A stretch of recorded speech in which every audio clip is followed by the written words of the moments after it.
কুশলদেব বন্দ্যোপাধ্যায় মহাশয়, আমরা তাকে রানাঘাট মৈত্রীর পক্ষ থেকে আন্তরিকভাবে স্বাগত জানাই। 21শে ফেব্রুয়ারির তাৎপর্য সম্পর্কে সুন্দর সঙ্গীত পরিবেশন করলেন শিল্পী অস্পাকর এবং সহশিল্পীবৃন্দ। তাদেরকে ধন্যবাদ জানিয়ে স্মরণ করছেন।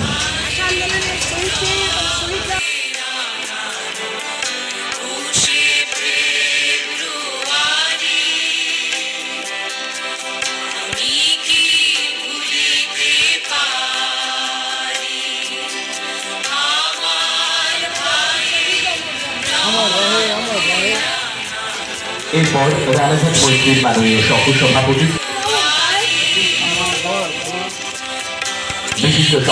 বিশিষ্ট কোন বিশ্বাস মহাশয়কে আমরা এরপর আহ্বান জানাই। বিশিষ্ট গবেষক ডক্টর কুঞ্জবন বিশ্বাস আহ্বান জানাই। রানাঘাট দর্পণের মাননীয় সম্পাদক শ্রী চিন্ময় দত্ত মহাশয়কে আহ্বান জানাচ্ছি। সংবাদ আজকালের মাননীয়া পিয়ালি ঘোষ মহাশয়াকে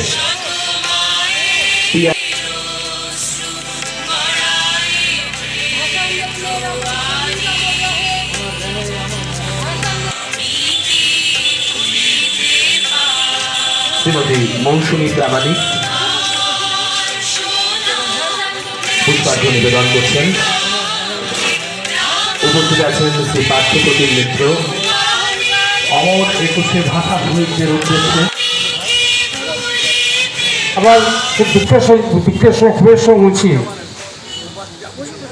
যে অমর শহীদের আত্মবলিদানের মধ্য দিয়ে 1971 বাংলার এবং বাংলাদেশ স্বাধীনতা লাভ করলো।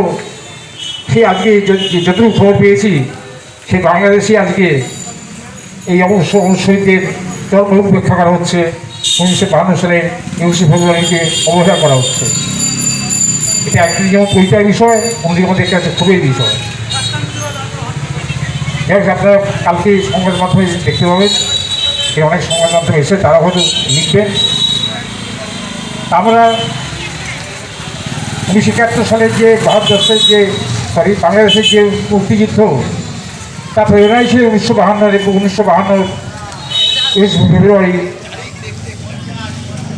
সালাম জাফর ভাইদের যারা পাকিস্তানের পুলিশের গুলিতে নিহত হয়েছিলেন, সেই আন্দোলনের সূচনা হয়েছিল 1952 সালেই। শ্রদ্ধায় সম্মানে উদযাপন করছে রানাঘাট মৈত্রী। এই উদযাপনকে গৌরবান্বিত করেছেন তার উপস্থিতির মাধ্যমে রানাঘাট পৌরসভার মাননীয় পৌরপ্রধান শ্রী কুশলদেব বন্দ্যোপাধ্যায়। আমাদের মাতৃভাষা যাতে বাংলা, তাদের আজকে গর্বের দিন, অহংকারের দিন। আজ 21শে ফেব্রুয়ারি, যেটা সবিতা বলছিলেন যে 1952 সালে এই বাংলা ভাষাকে বুকে আঁকড়ে ধরে বাঁচার জন্য কয়েকশো বাঙালি যুবক, বৃদ্ধ, শিশু, মহিলা তারা প্রাণ দিয়েছিলেন সেদিনকে ঢাকার রাজপথে। অন্য একটা বিদেশি ভাষা অর্থাৎ উর্দু ভাষাকে চাপিয়ে দেওয়ার জন্য বাংলা ভাষাকে সেদিনকে হত্যা করবার লক্ষ্যেই যারা অগ্রসর হয়েছিল তাদের বিরুদ্ধে সেই সমস্ত তাজা বাঙালি প্রাণরা এই ভাষাটাকে রক্ষা করবার জন্য বুক চিপিয়ে গুলির সামনে দাঁড়িয়ে বাংলা ভাষার প্রতি তাদের ভালোবাসাটাকে প্রমাণ করেছিলেন।